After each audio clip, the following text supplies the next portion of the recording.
Welcome back to my YouTube channel Pinkul Vishwanath. मैं 15 नং राष्ट्रीय घाईपथर ऊपर आसो और आपलोक ये ठाईखনত उपस्थित हो एटा माने जगह देखाबर कारण ये भिडिओ बनालो। मैं एतिया जामुगुरीत आसो और जामुगुरी आपलोके सकलोए जाने जामुगुरीर পৰা तेजपुरলৈ এটা शर्टकाट रास्ता निर्माण কৰি आছিলে। इतिमध्ये रास्ताটো सम्पूर्ण হৈ গ'ল।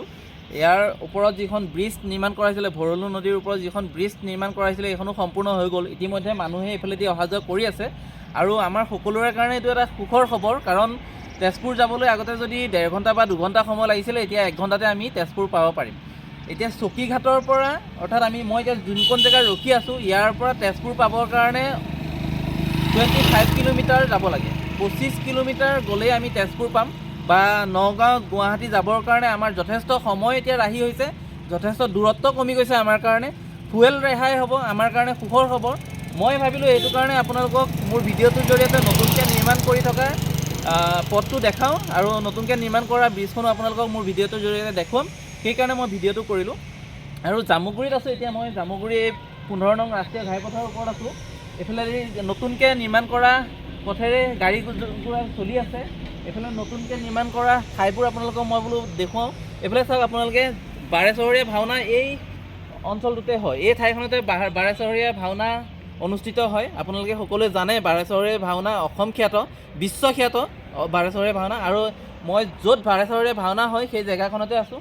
আৰু এইফালে কাষত চাওক বৰ ধুনীয়া এটা পৰিৱেশৰ মাজত আছোঁ। আৰু মই এতিয়া আপোনালোকক দেখাম চকীঘাটৰ নতুনকৈ নিৰ্মাণ কৰা পথটো আৰু এই ভৰলু নদীৰ ওপৰত নিৰ্মাণ কৰা ব্ৰিজখন দেখুৱাবৰ কাৰণে আপোনালোকক গৈ আছোঁ।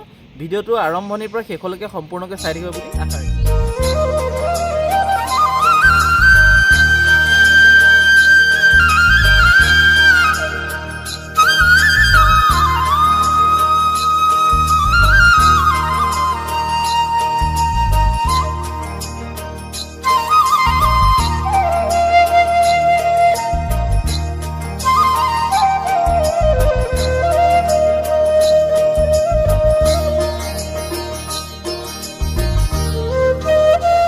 মই আপোনালোকক দেখুৱাই আছোঁ ধুনীয়াকৈ।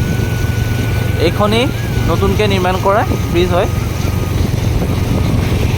আৰু বিশেষকৈ ৰাতি সময়ত আৰু ভাল লাগে, কাৰণ ষ্ট্ৰীট লাইটবোৰ ৰাতি যেতিয়া জ্বলি থাকে তেতিয়া আৰু বেছি ভাল লাগে।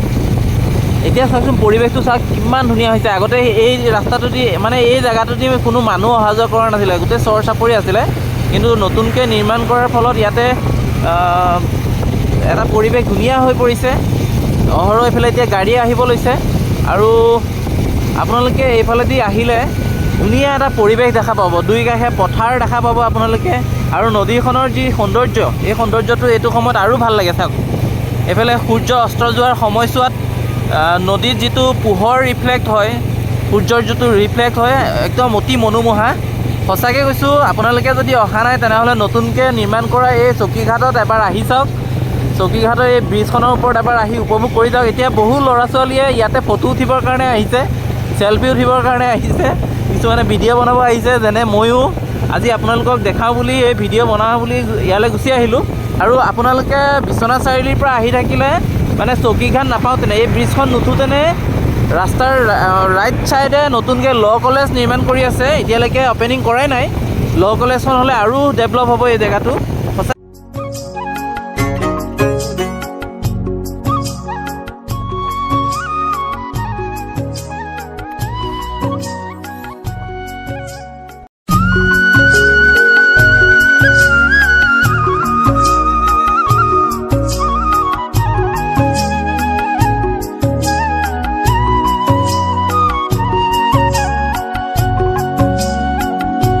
নতুনকৈ নিৰ্মাণ কৰা যিটো চকীঘাটৰ ভৰলু নদীৰ ওপৰত নতুনকৈ নিৰ্মাণ কৰা ব্ৰিজৰ ওপৰত আছোঁ। আৰু পৰিৱেশটো চাওক, মই কোৱাৰ প্ৰয়োজন নাই, আপোনালোকক ভিডিঅ'ৰ জৰিয়তে মই দেখুৱাইছোঁ আপোনালোকক সুন্দৰ এটা পৰিৱেশ।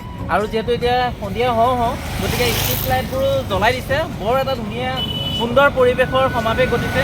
আৰু মই য'ত আছোঁ ইয়াৰ পৰা কন্যকালৈ বৰ বেছি দূৰ নহয়। কন্যকা যিটো চতিয়া সমষ্টিৰ বিধায়ক পদ্ম হাজৰিকাদেৱে নতুনকৈ নিৰ্মাণ কৰা যিখন বহুমুখী পাম কন্যকা, সেই কন্যকালৈ যোৱা এইটো এটা নতুনকৈ পথ নিৰ্মাণ কৰি আছে। চাওক এইফালেদিও গাড়ী ঘোঁৰা চলি থকা আপোনালোকে নিশ্চয়কৈ দেখা পাইছে।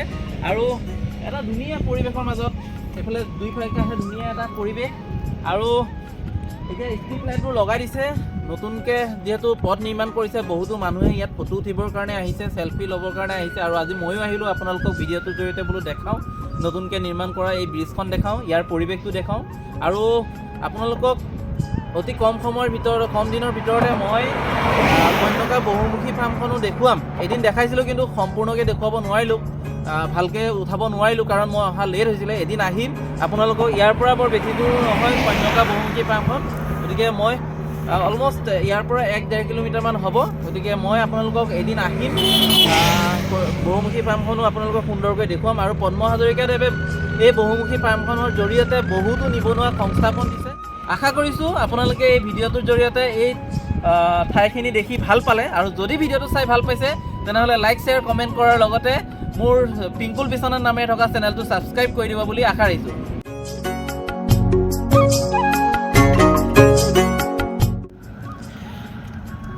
পৰিৱেশটো সঁচাকৈ বৰ ধুনীয়া লাগিছে। এটা ধুনীয়া পৰিৱেশৰ মাজত আছোঁ, নতুনকৈ নিৰ্মাণ কৰা এই ব্ৰিজখনৰ ওপৰত আছোঁ। মই আৰু মোৰ বন্ধু অৰিম আছে। আৰু আজি মোক অৰিমে মতাৰ কাৰণে আজি এই জেগাটোত উপস্থিত হৈ আপোনালোকৰ কাৰণে এটা ভিডিঅ' আগবঢ়াব পাৰিলোঁ। অৰিমে মাতি আছিলে, কৈছে চকীঘাটত নতুনকৈ বৰ ধুনীয়া এখন ব্ৰিজ নিৰ্মাণ কৰা হৈছে, নতুনকৈ পথ মুকলি কৰা হৈছে, গতিকে আহা এটা ভিডিঅ' কৰা, মাতিলে আহি গ'লোঁ আৰু আপোনালোকক মোৰ ভিডিঅ'টোৰ জৰিয়তে দেখুৱালোঁ। নিশ্চয়কৈ আপোনালোকে ভিডিঅ'টো চাই ভাল পালে। আৰু যদি ভিডিঅ'টো চাই ভাল পাইছে তেনেহ'লে লাইক, শ্বেয়াৰ, কমেণ্ট কৰাৰ লগতে মোৰ পিংকুল বিশ্বনাথ নামেৰে থকা চেনেলটো ছাবস্ক্ৰাইব কৰি দিব বুলি আশা ৰাখিছোঁ। তো বাই বাই।